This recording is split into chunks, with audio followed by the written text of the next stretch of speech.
के लिए प्रचार कहाँ है? देखिए, ये सेकुलर मुल्क है, इसमें संविधान है। सभी धर्मों पंथों को अपनी पूजा अर्चना उपासना करने का अधिकार है और उसको आगे बढ़ाने का अधिकार है।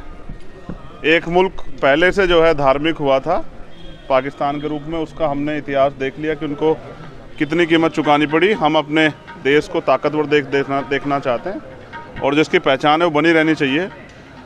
मुझे लगता है किसी एक धर्म के बारे में अगर प्रयास किया जाएगा तो इससे बड़ा नुकसान होगा, देश में कॉन्फ्लिक्ट पैदा होगा, वो नहीं होना चाहिए। जथेदार साहब से आपकी जो बातचीत हुई उसका सारांश बता दीजिए। कितनी देर मीटिंग? देखिए, मेरे मन में बहुत सारे सवाल थे जी।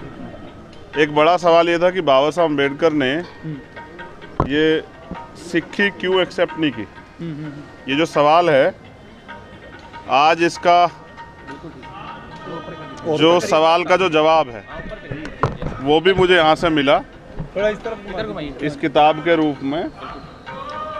तो आज जत्थेदार साहब से मिलके बहुत सारी जो जानकारियाँ थी वो हासिल की, क्योंकि मैं सीखने के समय में हूँ, धीरे धीरे हम लोग सीख रहे हैं। तो ये भी एक ऐतिहासिक जगह है जहाँ से आप सीख सकते हैं। तो आपको क्या आश्वासन दिया जत्थेदार साहब? जत्थेदार साहब ने आश्वासन दिया, उनका आशीर्वाद है कि इस लड़ाई में जो है उनका आशीर्वाद मुझे हमेशा मिलता रहेगा। और मैं उनसे वादा करता हूं कि मानवता की भलाई के लिए जो भी काम मुझसे बन पड़ेगा मैं उसके लिए लगातार तैयार रहूँगा। मैं कभी इस देश में मानवता किसी लड़ाई को नहीं चूकूँगा। बहुत बहुत जो है पवित्र दरबार साहब पे जो है आके अच्छा लगा।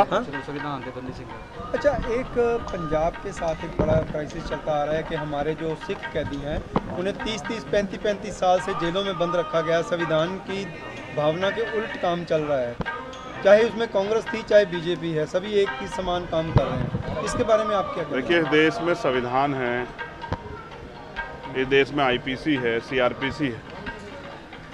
अगर किसी के द्वारा कोई अपराध किया गया है तो इसकी एक सज़ा जो है, एक सीमित समय जो है वो मुकर्रर है।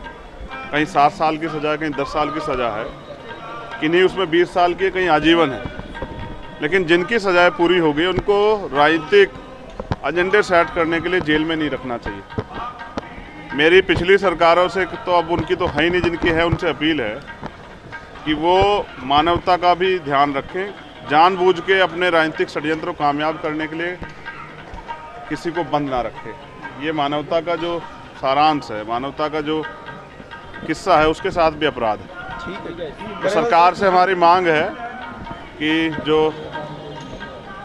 बंदी सिख हैं उनको तो जल्दी से जल्दी रिहा करें, जिससे कि न्याय उनके साथ न्याय हो। क्योंकि अगर किसी के साथ अन्याय होता और चुप्पी रखी जाती है तो ये गलत है। जिनके साथ अन्याय हो रहा है उनकी लड़ाई लड़नी पड़ेगी। इसलिए मैं सरकार से मांग करता हूं कि बंदी सिखों को जल्दी जल्दी रिहा करें।